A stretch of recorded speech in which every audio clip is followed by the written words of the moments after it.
Pemirsa, kembali kita lanjutkan dialog kita dan saat ini sudah tersambung melalui telepon bersama kami Bapak Al Muzamil Yusuf, Ketua DPP PKS. Selamat malam, Assalamualaikum Pak Muzamil. Waalaikumsalam Mbak Valerina. Iya, Pak, Anda ikut dalam pertemuan semalam ya Pak ya? Kemarin Iya, baik. sore ya. Apakah ini berarti tandanya PKS akan bergabung dengan pemerintah? Sudah ditegaskan sangat clear oleh Presiden PKS selesai kami bertemu. Dan bahkan itu kita nyatakan juga di depan Presiden Jokowi bahwa PKS tetap dalam posisinya sebagai oposisi loyal, berada di KMP, berada di luar pemerintahan. Kami akan mengkritisi secara objektif, secara elegan, apa-apa yang menurut kami tidak sesuai dengan pandangan kami dalam program pemerintahan Pak Jokowi. Tapi pada saat yang sama juga kami akan mengapresiasi manakala ada hal-hal yang memang baik yang dilakukan Presiden. Itu sangat clear kami sampaikan, Presiden PKS sampaikan kepada Presiden Pak Jokowi pada pertemuan kami 40 menit. Dan itu juga dinyatakan secara clear oleh Presiden PKS di depan media seusai bertemu dengan Pak Jokowi. Baik, Pak Muzamil, permasalahannya ketika PKS datang ke Pak Jokowi kemarin kan PKS adalah bagian dari KMP. Kemudian sebelumnya PAN pun yang merupakan bagian dari KMP juga mendatangi Presiden Jokowi dan setelah itu ada kesepakatan bahwa PAN menyatakan bergabung dengan pemerintah. Begitu. Nah, kemudian orang membandingkannya dengan PKS. Nah, bagaimana kemudian Anda menjelaskan ini hanya sebagai silaturahim biasa, kemudian tetap menjadi oposisi? Apa yang menjadi agenda pertemuan itu sendiri sebenarnya? Ya, tentu pertama kami menghormati keputusan teman-teman PAN. Tentu PAN menempuh jalannya dan PKS juga dengan caranya juga. Nah, kami bertemu karena pada September 2015 kemarin itu adalah penyusunan kepengurusan baru di bawah Pak Sohibul Iman. Kami mengundang Presiden Jokowi untuk hadir dan beliau bersedia hadir, tetapi ternyata berbenturan antara beliau ke Timur Tengah. Sehingga terputus tidak terjadi komunikasi pada kepengurusan baru PKS. Lalu Oktober sampai Desember kita tersibukkan oleh pilkada di seluruh Indonesia yang luar biasa. Saat inilah pertemuan itu dirasa pas, juga pas reses DPR, dari kami bertemu untuk Presiden PKS menyampaikan standing point kami, posisi kami di hadapan pemerintahan secara jelas. Dan setelah itu kami berbicara berbagai hal, tema-tema pemerintahan secara santai juga. Oke, ada jadi sampai tema reformasi birokrasi yang kami bicarakan, karena itu kami lihat sesuai dengan revolusi mental Pak Jokowi ya. Pak Jokowi bisa memimpin dalam konteks reformasi birokrasi, itu menghapuskan pungutan-pungutan pada seleksi PNS kita, seleksi kepolisian, kejaksaan, dan hakim yang oknum-oknum sudah luar biasa, merajalela dengan nilainya juga besar. Kalau itu terus terjadi, orang-orang miskin kita, orang-orang yang tidak punya akses dana, akses lobby, mereka akan tersingkir pada mereka. Boleh jadi orang-orang yang sangat potensial untuk menjadi birokrat-birokrat kita. Itu jadi salah satu perbincangannya tema, seputar program pemerintah begitu ya.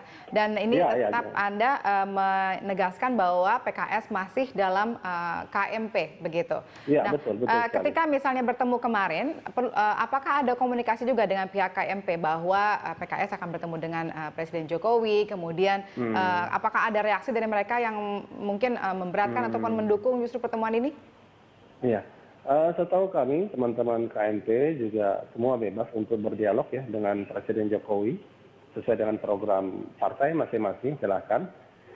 Kami juga begitu memandangnya, KMP tidak dalam batas mengatur atau melarang-larang untuk dialog, karena dialog dengan Presiden terpilih, kepala negara, kepala pemerintah, saya kira sesuatu yang wajar. Dalam posisi kita berbeda pendapat pun wajar kita bertemu, mengalami silaturahmi, melakukan komunikasi politik. Saya kira itu bagian dari pendewasaan politik kita. Ya, jadi saya tadi sedikit mendengar Mas Boni bicara, di ujung saya sepakat sekali bahwa beliau mengatakan PKS tetap dalam posisi oposisi loyal, itu yang kami lakukan. Baik, kita ke Bang Muni terlebih dahulu. Ini jadi sepertinya katanya satu suara. Tapi Anda melihat itu satu suara yang bulat atau sebenarnya mungkin nanti akan ada di dalam PKS itu kan mungkin ada faksi-faksi. Nah, apakah itu semua akan sama suaranya seperti itu? Nah, saya kira memang kepemimpinan baru dari Pak Sohibul Iman ini ya, ini muncul satu wacana bahwa ada terjadi pembersihan total di dalam ada aksi bersih-bersih. Apakah nanti maksudnya adalah orang yang cukup vokal atau genit seperti Pak Fahri mungkin akan digeser dan sebagainya. Saya kira itu juga bagian dari upaya memperkuat partai dan itu harus kita apresiasi. Tetapi kalau misalnya gerakan PKS ini tujuannya untuk mengambil posisi di dalam kubu pemerintah, menurut saya itu sebuah kekeliruan fatal. Dan bagus bahwa mereka sudah menegaskan. Dan saya yakin PKS ini partainya solid, ya, karena ini kan partai ideologis. Jadi kalau satunya PKS itu berbeda maknanya dengan satunya Golkar atau satunya Gerindra gitu ya. Kalau Golkar bilang satu itu artinya ada 10. Tapi kalau PKS bilang satu ya benar-benar satu. Oke. Walaupun tadi Anda juga mengatakan ada orang-orang yang genit yang bisa saja bermain mata, menurut Anda itu bagaimana? Ya tentu saja itu akan menjadi perhatian dari PKS dan saya kira wacana soal pergantian Fahri di DPR juga sudah berkembang. Dan ini akan memperlihatkan warna PKS yang baru di bawah kepemimpinan siapa Pak Iman ini ya. Itu. Oke, jadi kalau kita melihat ini, bagaimana menurut Anda ke depannya? Apakah kemudian berarti KMP berarti akan semakin solid dengan penegasan PKS ini? Atau sebenarnya nanti ada pihak-pihak lain yang kemudian mencurigai ada langkah lain? Sebetulnya kan koalisi itu bukan organisasi yang punya aturan main yang tertulis gitu ya. Lalu ada satu desain goal yang memang enggak. Koalisi itu kan sebuah kesepakatan aja. Artinya diikat oleh satu kepentingan atau satu visi misi. Tidak ada garis sanksi atau apa di sana. Sehingga kalau misalnya PKS melakukan gerakan sendiri, itu juga sebetulnya tidak masalah. Cuman ada konsekuensi bahwa pasti ada reaksi dari teman-teman partai lain yang mungkin akan melihat, oh ini kita mau dikhianatin, atau oh ini ada gerak. Nah itu tentu ada konsekuensi. Tapi saya kira kembali pada bagaimana komunikasi politik antara partai ini. Jadi Anda juga menilai bahwa ini solid ya KMP ya? Sebetulnya KMP itu sendiri menurut saya sudah berakhir sejak beberapa bulan lalu ya, setelah isu undang-undang pilkada berhasil diubah dari mekanisme langsung yang kemudian diubah menjadi perwakilan, itu dibalik lagi ke langsung, terus kemudian undang-undang MD3 selesai dan segala macam. Saya kira sebetulnya persoalan sudah selesai di sana. Koalisi Merah Putih yang ada sampai sekarang itu cuma wacana, karena di bawah sebetulnya komunikasi antar partai-partai oposisi dan partai pemerintah di parlemen juga berjalan dengan baik. Maka tidak mengejutkan sebetulnya kenapa dalam Papa Minta Saham PKS mengambil posisi sebagai kelompok pemerintah. Nah, dan yang masih kentara sebagai kekuatan oposisi sebetulnya adalah Gerindra dan Golkar juga kan terbelah. Golkar terbelah. Nah, nanti kalau Golkar di bawah kepemimpinan Ade Komarudin, ini akan jauh lebih kondusif lagi komunikasi antara oposisi dan pemerintah. Artinya, saya mau mengatakan KMP juga akan makin hilang ketika nanti Golkar semakin harmonis antara DPR dengan pemerintah. Persis, karena Ade Komarudin tidak punya beban sejarah terhadap kelompok-kelompok tertentu di dalam Golkar ya. Dia hanya punya beban terhadap partai, sehingga nanti itu akan terjalin harmonis. Kita tanyakan ke Pak Muzamil. Pak Muzamil, apakah ini juga sama dengan pendapat Anda, atau sebenarnya kalau kita lihat misalnya, tadi Anda katakan PKS tidak keluar dari KMP begitu ya, tapi kalau misalnya kita lihat sidang, misalnya kasus Papa Minta Saham begitu di MKD, PKS mengambil posisi yang berbeda gitu dengan kawan-kawan lainnya di KMP yang misalnya mereka mengatakan kesalahannya adalah pelanggaran etik berat, tapi kemudian PKS justru sama suaranya dengan partai-partai yang mendukung pemerintah dengan mengatakan bahwa ini adalah pelanggaran etik sedang. Apa kemudian yang bisa kita di sini? Apakah Anda bisa menjelaskan bahwa PKS juga sedang menjalankan strategi yang dua standar begitu, seperti yang tadi sempat dibincangkan juga dengan Bang Boni? Iya, pertama begini ya, MKD itu aturannya kita buat di MD3 dan kita buat juga di cara beracara MKD.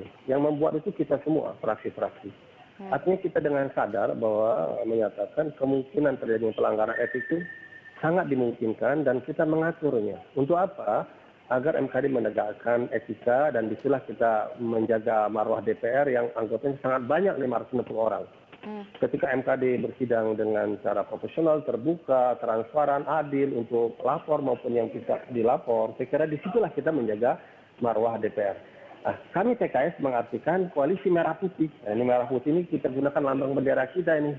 Ya, itu adalah koalisi yang dengan kesadaran yang sama untuk hal itu. Sehingga kami sejak awal sadar betul bahwa tidak ada persoalan ketika kami menyatakan kita menghormati, silakan Pak Novanto membela diri di sana, Pak Sudirman Said juga silakan melaporkan dan masyarakat silakan membuka. Lalu jangan lupa ya, anggota MKD ketika mengambil keputusan, dia sudah menyatakan pendapat pribadi masing-masing mereka yang tidak boleh dipengaruhi oleh partai. Ya. Jadi itu kita hormati. Oleh karena itu, pilihan Pak Surahman Hidayat seperti itu yang kita hormati. Memang itulah.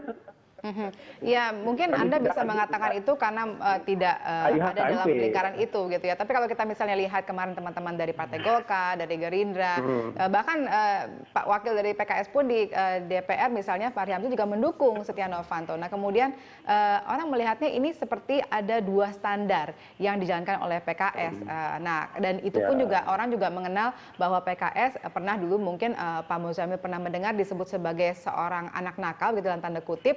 Karena meskipun merupakan bagian dari partai pemerintah atau pemerintahan SBY selama 10 tahun, tapi seringkali tidak mendukung kebijakannya bahkan berseberangan. Nah, apakah kita bisa membaca ini juga yang sekarang di tengah dimainkan oleh PKS, yaitu tadi standar dua kaki ini? Iya, Pak Sohibul Iman baru terpilih bulan September ini. Tentu sebagai pemimpin yang baru, beliau melakukan konsolidasi, melakukan evaluasi. Dan inilah bagian dari langkah-langkah yang beliau lakukan untuk bagian dari evaluasi kita untuk menunjukkan kinerja kita kepada masyarakat menyongsong tahun 2019 ya.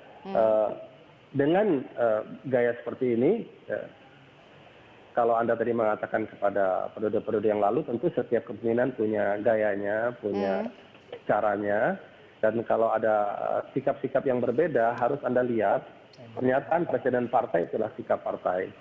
Jadi kalau ada, saya mungkin punya sikap tertentu, lalu presiden partai menyatakan yang berbeda, tentu yang Anda harus pegang sikap PKS itu adalah sikap presiden partai.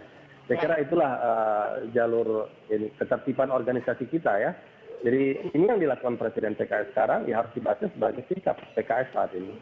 Ya, Mas Muzamil, tadi saya itu mengatakan di awal ya, kelebihan PKS adalah partai yang memiliki ketegasan ideologi yang sangat kuat. Manajemen partainya juga berbasis nilai, bukan figur. Tetapi ada satu kecenderungan yang justru melemahkan citra PKS belakangan, yaitu PKS cenderung bergabung dengan kekuasaan.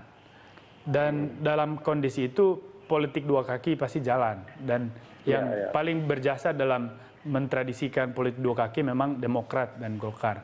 Nah, apakah gejala golkarisasi di PKS ini bagaimana Anda melihat? Saya mengatakan bahwa ini gejala golkarisasi terjadi di PKS. Iya, kalau Mas Boni lihat pada pertemuan kita dengan Pak Jokowi, ya, jadi statement Presiden PKS di depan pers itu sesuatu yang disampaikan juga di depan Pak Jokowi secara clear. Kami berada di KMP, kami oposisi loyal, kami di luar pemerintahan, dan sikap di luar pemerintahan itu sama terhormatnya dengan di dalam pemerintahan. Tinggal kita memanai, melakukan tugas-tugas kita dengan baik. Saya kira itu clear sekali. Ya. Dan itu dinyatakan di depan pers. Saya kira tinggal melihat konsistensi sikap PKS ini, apa yang kita nyatakan itu. Waktu yang akan membuktikan, saya kira. Baik, waktu yang akan membuktikan. Seperti tadi ada sempat perkataan dari salah satu anggota Partai Gerindra yang kami juga kutip mengatakan bahwa kita lihat saja nanti apakah pada saat nanti reshuffle PKS kebagian kue atau tidak, itu untuk memperlihatkan apakah PKS benar-benar solid di KMP atau sudah bergabung dengan pemerintah. Tapi jangan dikomentar dulu Pak Muzamil, kita harus break dulu. Pemirsa tetaplah bersama kami.